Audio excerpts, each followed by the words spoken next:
Sutra teratai yang menakjubkan. Bab 21. Kekuatan gaib Tathagata. Sinvasyang Sutra teratai episode 1794. Prinsip yang benar dan bijak serta kebenaran dari dharma menakjubkan.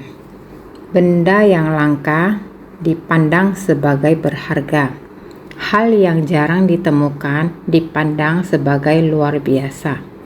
Prinsip yang benar dan bajik dipandang sebagai mustika. Kebenaran dari dharma menakjubkan adalah sulit ditemukan. Jalinan jodoh dari bodhisattva adalah dengan para makhluk yang menderita. Hendaknya bersyukur atas segala keberhasilan itu. Bersungguh hati terhadap naskah sutra, bersungguh hati terhadap fenomena dan rupa. Benda yang langka dipandang sebagai berharga. Hal yang jarang ditemukan dipandang sebagai luar biasa. Benar, berapa banyak benda langka di dunia? Berapa banyak hal yang jarang ditemukan? Mungkin semua orang juga tidak sering melihatnya. Kita harus bersungguh hati. Barang langka yang sulit dijumpai ini sebenarnya bagaimana mereka bisa dikatakan langka? Yang dapat dilihat, kita sering melihatnya, akan tetapi untuk melihat hakikat dasar tersebut sangatlah sulit. Mari kita melihat. Benda langka di negara Thailand yang jarang ditemukan. Mari kita melihat apa yang dilakukan insan suci di Thailand. Mereka membuka jalan dengan sepenuh hati dan cinta kasih. Mereka telah melakukannya, mewujudkan kekuatan cinta kasih yang menyentuh orang lain. Juga melihat bahwa ini adalah sesuatu yang langka. Sesuatu yang non-manusiawi, ialah hewan. Hewan yang berada di dunia ini juga merupakan hal yang sangat langka. Ketika Anda menyebutkan gajah di negara Thailand, kami sering melihat gajah. Gajah tidaklah langka. Akan tetapi, ketika dibahas dari Buddha Dharma, gajah merupakan sesuatu yang sungguh langka. Tunggangan Bodhisattva Samantabhadra adalah gajah. Di Thailand terdapat kuil-kuil kecil. Thailand adalah sebuah negara Buddhis. Para pemuda yang berusia 20 tahun lebih harus menjalani kehidupan sebagai monastik.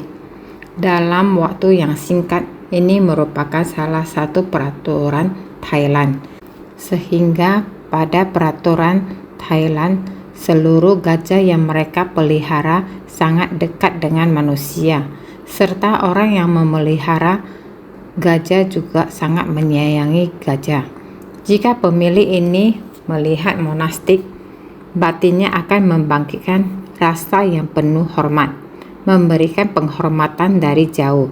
Gajah yang menemaninya akan meniru pemiliknya menekukkan lutut dan memberikan penghormatan, bukan hanya dengan perasaan yang tulus, membungkukkan seluruh badannya dengan belalai yang ditarik hingga ke atas kepala sebagai tanda penghormatan tertinggi.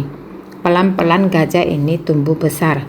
Ketika melihat para monastik, dia juga mengerti untuk belajar memberi persembahan seperti pemiliknya.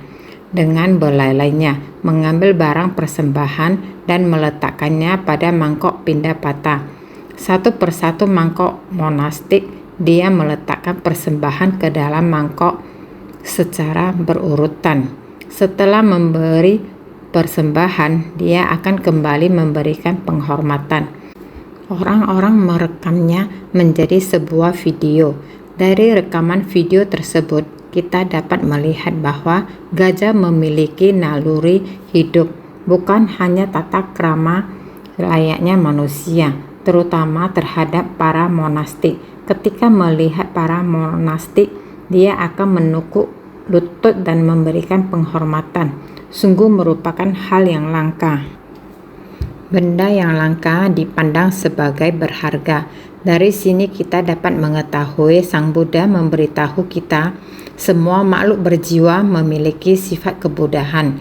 Jika kita dapat memahami dunia ini banyak sekali kisah, jika kisah tersebut dijelaskan dengan ajaran Buddha, kita akan dapat memahami ajaran yang diberikan oleh Sang Buddha.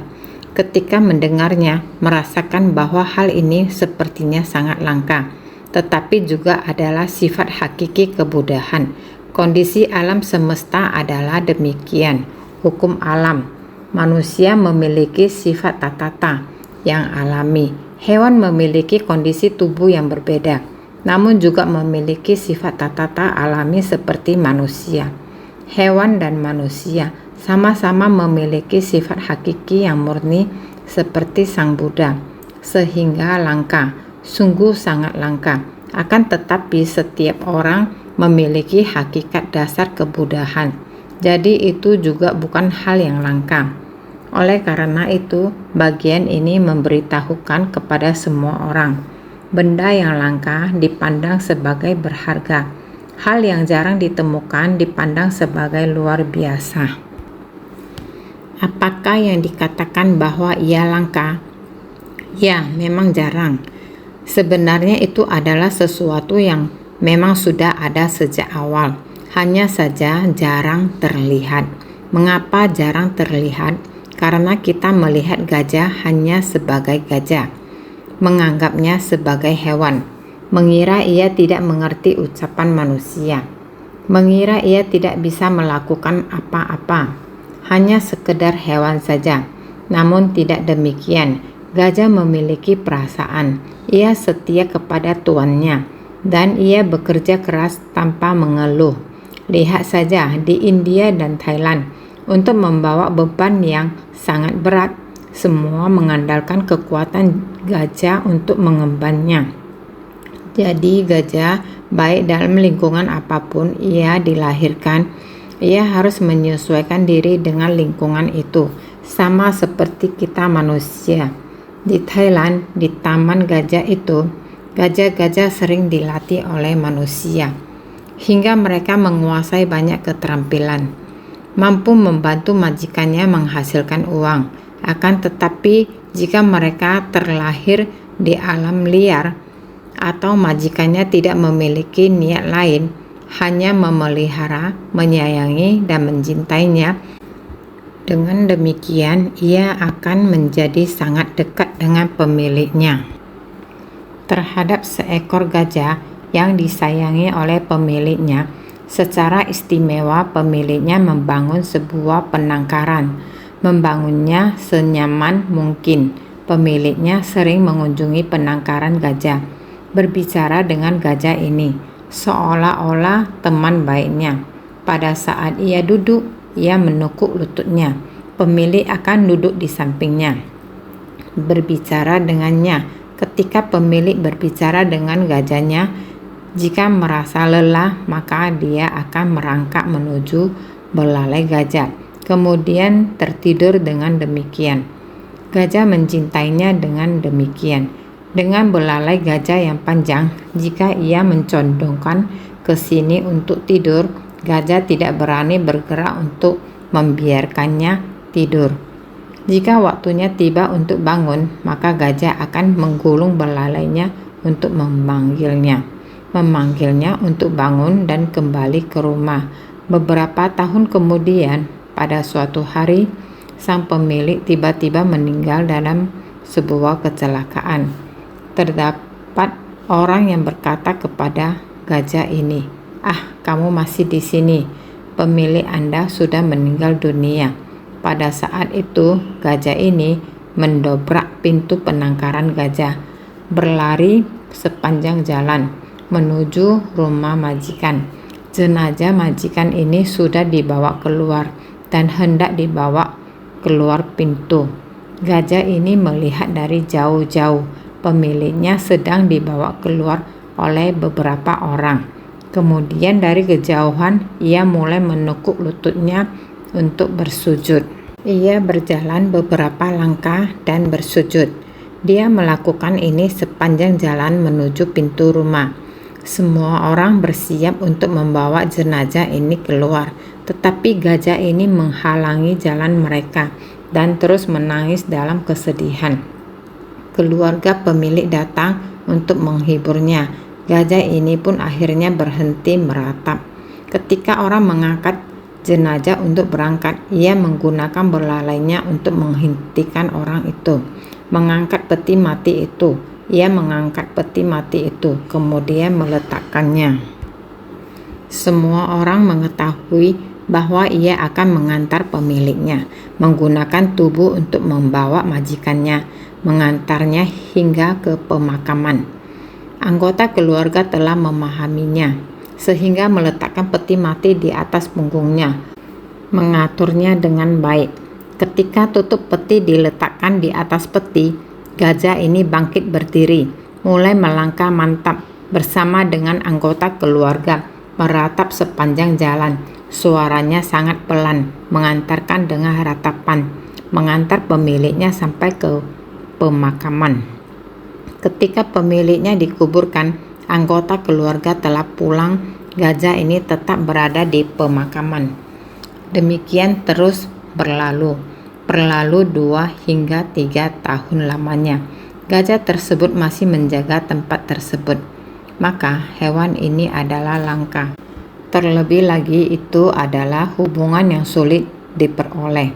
Hubungan yang dimiliki oleh hewan. Kesetiaan ia kepada pemiliknya, kesetiaan untuk tetap berada di sisi pemiliknya, cinta kasih yang benar dan tulus. Ini juga merupakan hubungan antara hewan dan manusia. Ini tidak hanya dekat dengan perasaan manusia, tetapi melampauinya. Kesetiaan, kebenaran, dan integritas. Menjunjung tinggi cinta yang peka itu benar-benar sesuatu yang berharga. Jadi, benda yang langka dipandang sebagai berharga. Memang, hewan sangat luar biasa. Cara gajah mengekspresikan perasaannya bahkan lebih berharga daripada manusia. Hewan menjaga hubungan, cinta, dan etika. Semuanya sangat sempurna. Maka seringkali manusia kurang dari hewan, sehingga dikatakan hal yang jarang ditemukan dipandang sebagai luar biasa. Benar, ketika mendengarkannya kita akan merasa hal ini sangat langka. Sebenarnya bagi Sang Buddha itu adalah hal yang biasa, karena batin Buddha dan makhluk hidup tidak ada perbedaan. Hewan, manusia, dan Buddha memiliki sifat yang setara. Oleh karena itu, prinsip yang benar dan bajik dipandang sebagai mustika. Benar dan bajik. Yang berharga adalah kebenaran dan kebajikan mereka. Hewan dan manusia memiliki hubungan yang dekat.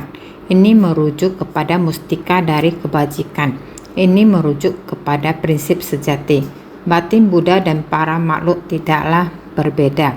Hubungan antar gajah ini dan pemiliknya menunjukkan prinsip kebenaran yang dibabarkan Sang Buddha, bahwa hakikat Buddha, para makhluk dan manusia semuanya sama.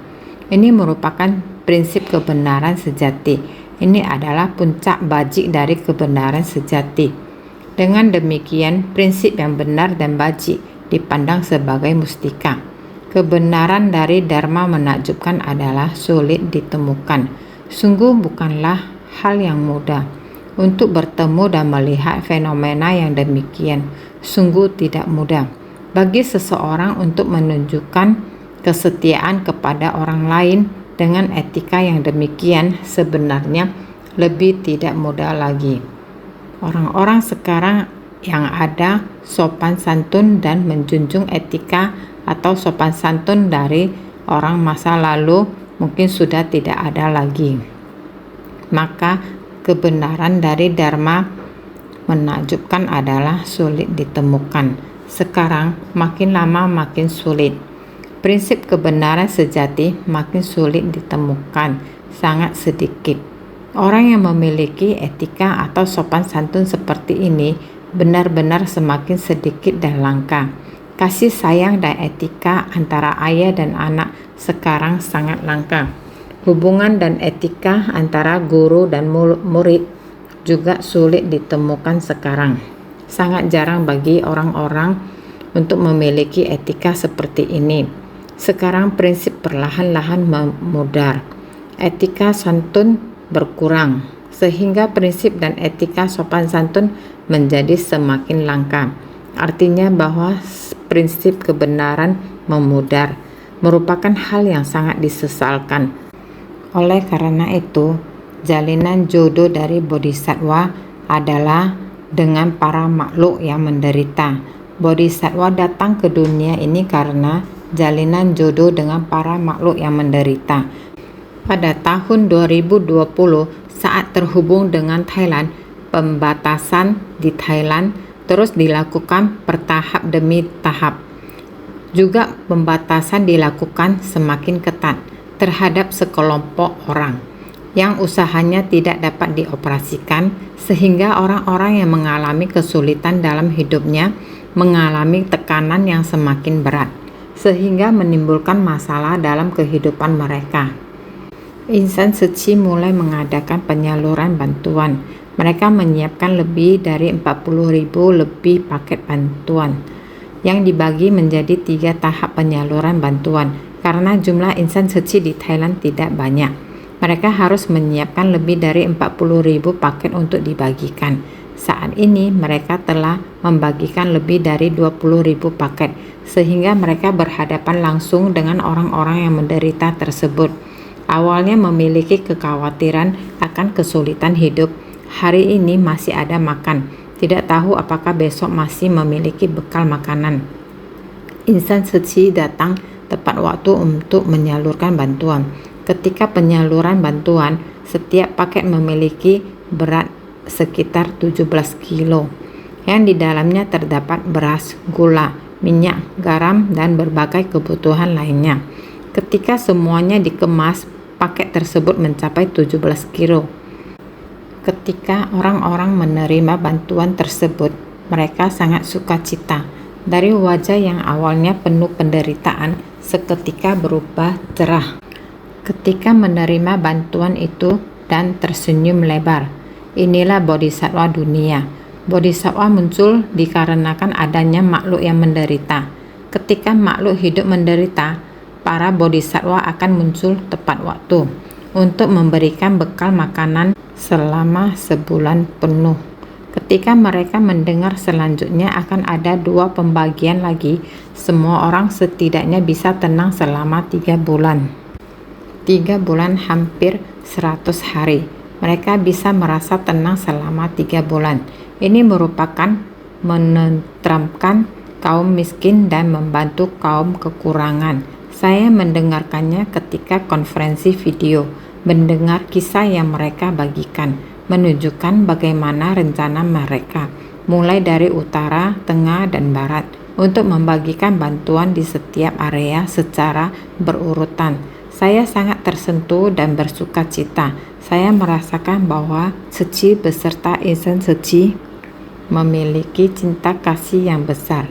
Ketika bertemu makhluk yang menderita, bodhisattva akan muncul tepat waktu di hadapan dengan benda dan material yang berlimpah, membuat mereka tidak memiliki kerisauan batin selama 1 bulan, dan memberitahukan kepada mereka, selanjutnya saya akan kembali bulan depan. Dengan begitu, dia tidak perlu khawatir tentang bulan berikutnya.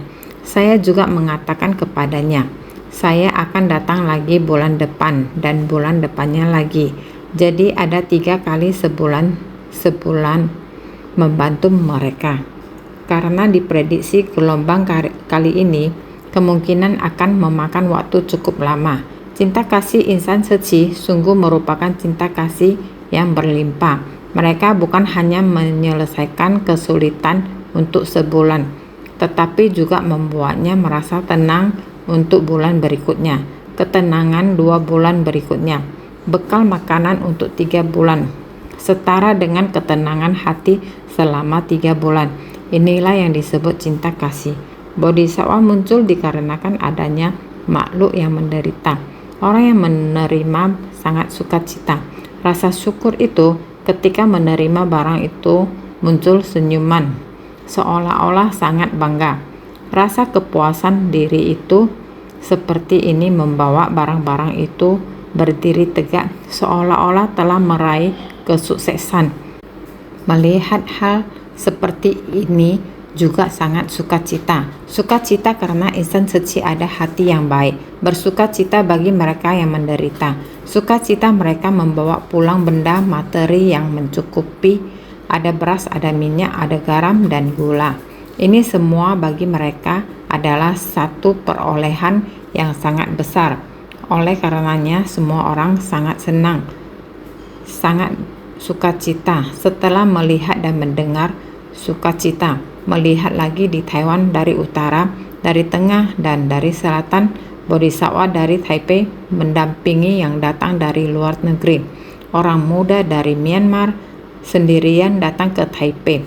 Orang tua sudah meninggal, dia satu-satunya yang tersisa. Saudara juga sudah tidak ada. Dia sendirian di Taiwan bekerja, tapi kesehatannya kurang baik, terutama tubuhnya sendiri. Juga menderita skoliosis yang sangat parah. Awalnya sangat kuat dan bekerja keras, tetapi kemudian tubuhnya sudah tidak mampu. Kepala desa perkenalkan kepada Ceci. Ceci mulai mendampingi selama 3 tahun ini. Karena kami menemani penerima bantuan pergi ke rumah sakit Ceci di Taipei untuk melakukan operasi. Rumah sakit kami dengan cepat melakukan pemeriksaan. Operasi ini kalau dilakukan sangatlah berbahaya. Skoliosis yang sangat parah bukanlah kasus yang umum.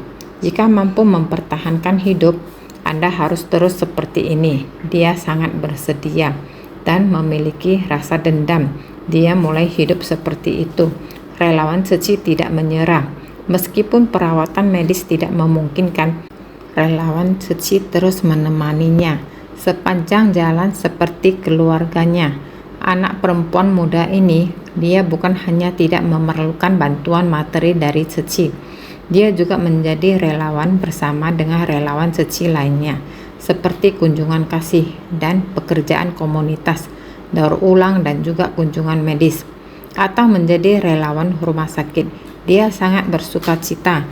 Dia sudah menyelesaikan pelatihan, sudah dilantik komite. Seperti inilah, kepala desa sangat memujinya. Setiap menyebutkan relawan Ceci, dia terharu sampai meneteskan air mata, karena dialah yang memperkenalkan kasus ini. Jadi ada sangat banyak hal mengharukan. Dunia ini masih penuh dengan kehangatan. Juga terdapat program beasiswa untuk siswa kami yang terus-menerus memberikan bantuan pendidikan hingga saat ini. Salah satu penerima bantuan yang telah menjadi dokter medis sekarang, terdapat juga seorang siswa yang sedang mempelajari pengobatan Cina. Mereka memiliki kelompok orang tua asuh yang peduli kepada mereka. Mereka merasa sangat bahagia. Hubungan-hubungan dalam kehidupan ini tidak harus merupakan sanak saudara kita. Orang tersebut bisa saja bukan sanak saudara kita, juga bisa menjadi orang yang begitu dekat dengan kita. Ini yang disebut sebagai bodhisattva. Bodhisattva menolong dan mencabut penderitaan. Ketika para makhluk dan manusia yang menderita, setelah penderitaan tersebut tercabut, terlepas dari kondisi tersebut, dalam kurun waktu yang panjang menjadi mitra bajik dan pendamping yang dekat. Untuk kurun waktu yang lama, seolah-olah mereka sedang berinteraksi dengan teman, seperti anak dan cucu mereka sendiri. Pendampingan yang demikian ini juga sulit diperoleh, sehingga kita harus mengetahui menjadi bodhisattva bukanlah hal yang sulit. Ini adalah hal yang sederhana. Kita mempraktekkan jalan bodhisattva yang pada dasarnya adalah hal yang begitu umum. Kita dapat melakukannya. Bodhisattva seperti kita sebenarnya berada di dunia, menanggapi setiap permohonan. Secara alami adalah bodhisattva hidup di dunia, sehingga kita harus saling menghormati serta saling mengasihi. Inilah kita sebagai insan suci. Kita melihat naskah sutra sebelumnya. Orang-orang yang mampu menegakkan sutra ini membuat diriku para belahan ragaku dan Buddha Prabhutaratna yang telah parinirwana. Semuanya bersuka cita. Sutra Teratai Bab 21, Kekuatan Gaib Tathagata. Kita membahas tentang bodhisattva dunia. Bukankah mereka adalah para penegak sutra? Anda tidak perlu membacanya. Yang Anda lakukan merupakan jalan bodhisattva yang dibahas sepenuhnya pada kitab sutra. Insan suci berjalan di atas jalan bodhisattva. Berjalan di atas jalan bodhisattva. Bukankah kita merasa sangat bersuka cita meskipun Buddha hadir di dunia pada 2000 tahun silam, membabarkan dharma dan mengajarkan ajaran bodhisattva di dunia ini setelah Sang Buddha memasuki parinirwana, namun dharma tetap berada di dunia ini. Di dalam kitab sutra, sutra adalah jalan dan jalan harus ditapaki. Kita semua sudah berjalan di atas jalan kebenaran ini, saling bekerja sama dan saling menyempurnakan. Kita seharusnya merasakan sukacita yang besar, maka semuanya bersukacita. Melakukan hal yang membuat Buddha bersukacita. Para Buddha masa sekarang di 10 penjuru serta para Buddha dari masa lampau dan masa mendatang juga akan dilihat dan diberikan persembahan oleh mereka, juga membuat mereka bersukacita. Sutra Teratai Bab 21, Kekuatan Gaib Tathagata. Bodhisattva, baik dari masa lampau, sekarang, atau masa mendatang. Ketika melihat kondisi yang demikian, etika yang berasal dari lubuk hati terdalam untuk memberikan persembahan, penghormatan, dan sukacita. Karena bodhisattva dunia, ketika melihat bodhisattva dunia yang mengerahkan segenap upaya ketika menolong orang, saya juga menaruh rasa hormat dan cinta dari lubuk hati. Bagian naskah sutra selanjutnya kembali mengatakan, dharma rahasia dan penting yang diperoleh oleh semua Buddha yang duduk pada Bodhimanda. Orang-orang yang mampu menegakkan sutra ini tidak lama lagi akan memperolehnya pula. Sutra Teratai Bab 21, Kekuatan Gaib Tathagata. Ketika melihat bagian naskah sutra ini dengan sepenuh hati adalah hal yang sangat sederhana. Dharma rahasia dan penting yang diperoleh oleh semua Buddha yang duduk pada Bodhimanda. Ini merujuk pada dharma rahasia, penting dan menakjubkan yang diperoleh oleh semua Buddha yang duduk pada Bodhimanda. Rahasia merujuk kepada ajaran yang belum diungkapkan dari dalam hati. Dharma yang belum diungkapkan disebut sebagai dharma rahasia. Masih belum mulai mengatakan apa yang ingin dikatakan, karena waktu dan kapasitasnya belum tiba. Memberi pengajaran sesuai dengan kapasitas. Sebelum akar kapasitas para makhluk mampu menerimanya, Buddha selalu duduk pada Bodhimanda. Dia telah memahami dharma rahasia, karena ketika dia menenangkan diri dengan sungguh-sungguh merenung dalam hening, dharma tersebut telah berada di dalam batinnya. Ketika menatap bintang terang di langit menjelang pagi, dia tercerahkan. Batin menyatu dengan alam semesta. Oleh karena itu, sifat hakiki dari Buddha telah dibangkitkan. Pada ketika itu, semua kebenaran sejati ada di dalam pikirannya, menjadi satu dengan langit dan alam semesta. Dharma yang halus dan menakjubkan ini sangat penting. Rahasia itu sangat penting. Dharma halus dan menakjubkan ini masih belum diajarkan. Setelah dia tercerahkan, masih banyak sekali dharma yang belum bisa dibabarkan. Sebelum kapasitas para makhluk dapat menerimanya, dia tetap menyimpannya. Jadi disebut sebagai rahasia.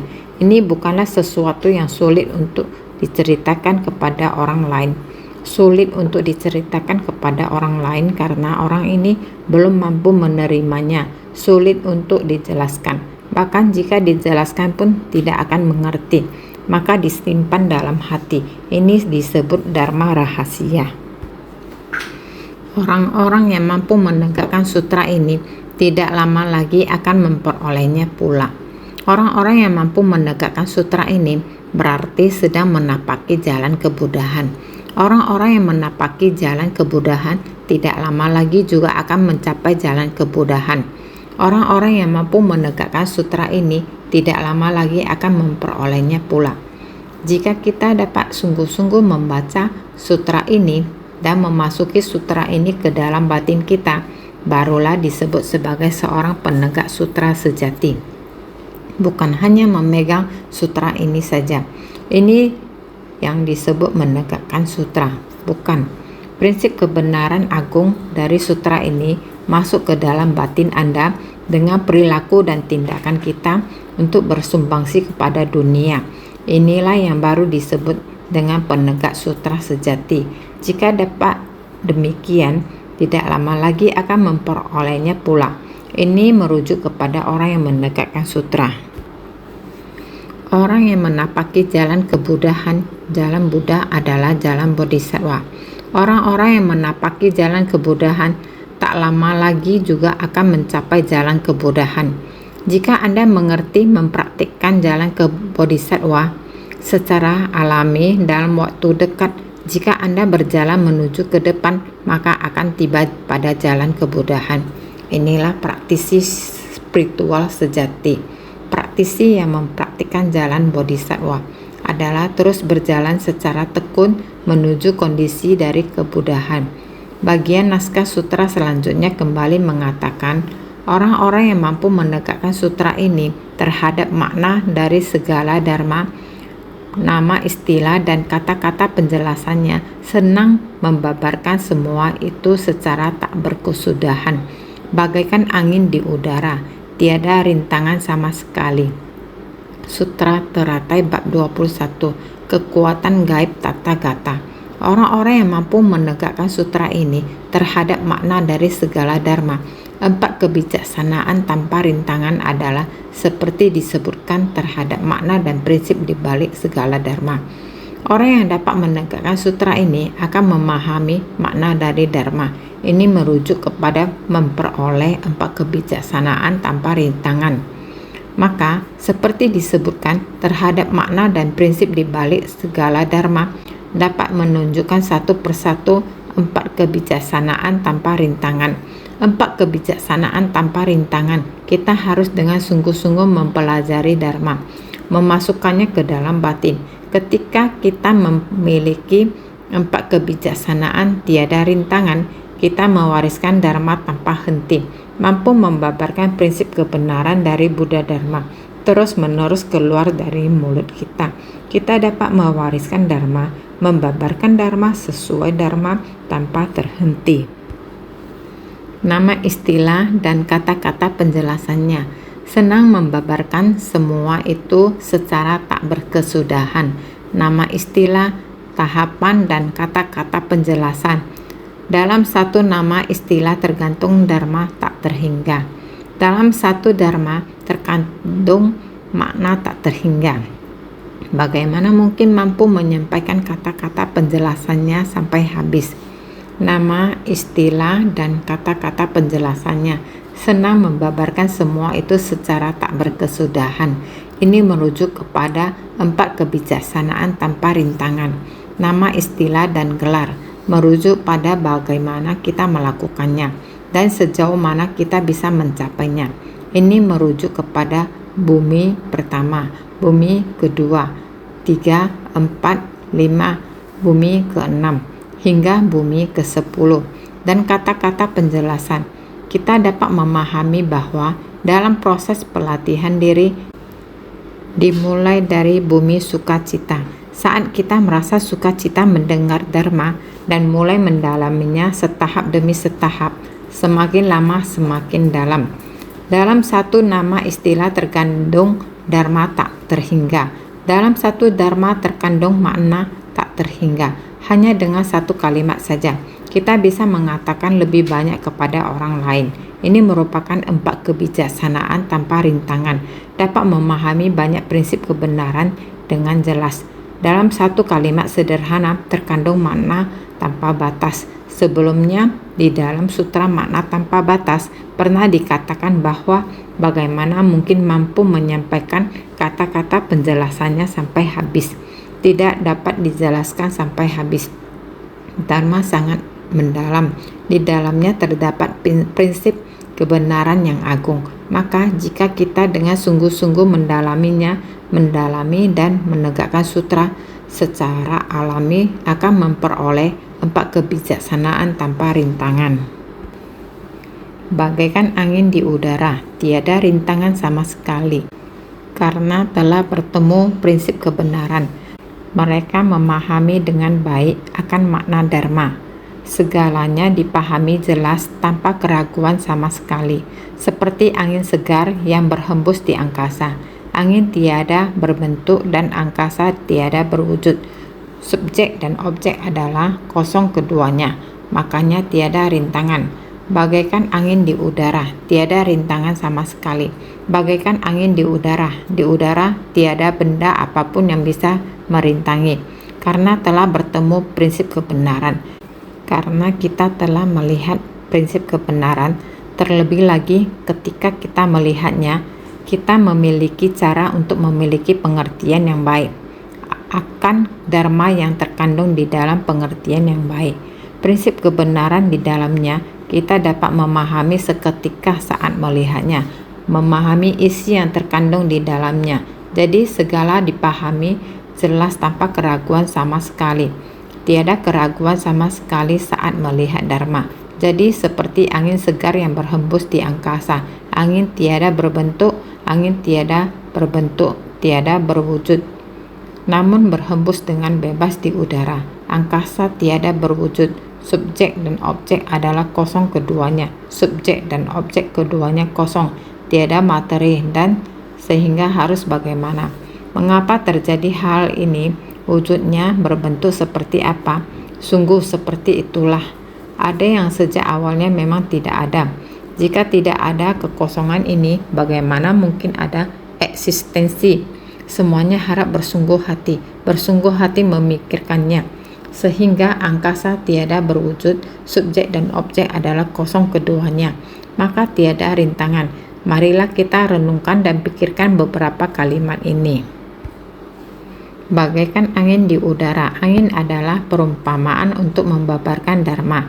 Udara adalah perumpamaan dari prinsip kebenaran. Angin ada suara tapi tidak berbentuk. Udara ada nama sebutan tapi tiada wujud. Ketika berbicara sesuai dengan sifat hakiki, mengatakan secara spontan dan segera melupakan apa yang dikatakan, bagaikan angin berhembus di udara. Apa yang merintanginya? Sehingga bagaikan angin di udara. Angin adalah perumpamaan untuk membabarkan dharma. Udara adalah perumpamaan dari prinsip kebenaran.